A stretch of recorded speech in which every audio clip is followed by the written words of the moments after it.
Жыл басынан бері Тараз қаласы аумағында 87 өрт тіркеліп, өрт салдарынан 9 миллионнан аса шығын келтірілді. Одан басқа бір адам қаза болды, бір адам дене күйік жарақат алды. Өрттердің болу себептерінің негізгі себебі ол пеш ақаулары, тұрғындардың отпен абайсыз болуынан және электр сымдарының қысқа тұйықталуынан орын алып келеді. Бүгінгі өткізіліп отқан сенбіліктің негізгі мақсаты қала тұрғындарына өрт қауіпсіздігі ережелерін сақтауды, көп қабатты тұрғын үйлерден балалардың құлауының алдын алу және суға шомылу маусымы кезеңінде қайғылы оқиғаларға жол бермеу болып табылады. Қала тұрғындарына, қала аумағындағы ірі базарларда және сауда орталықтарының иелеріне, тұрғындарға үгіт-насихат жұмыстарын жүргізу болып табылады. Осыған орай қала тұрғындарынан өрт қауіпсіздігі талаптарын, балалардың терезеден құлаудың алдын алуды және суға шомылу маусымы кезеңінде қауіпсіздік шараларын сақтауды сұранамыз.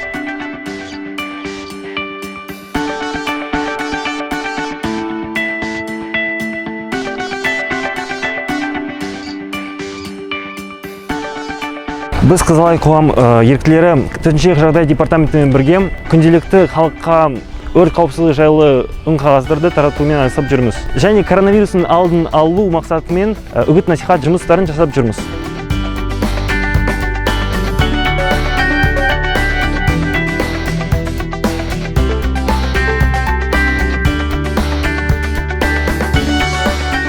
Тараз қаласында орналасқан Март сауда орталығында тұрмыстағы өрт қауіпсіздігі ережелерін сақтау және балалар аңғалдығы тақырыбында жадынамалар таратылды. Сонымен қатар Тараз қаласы аумағында шомылуға тыйым салынған аумақта шомылмауларыңызды сұранамыз.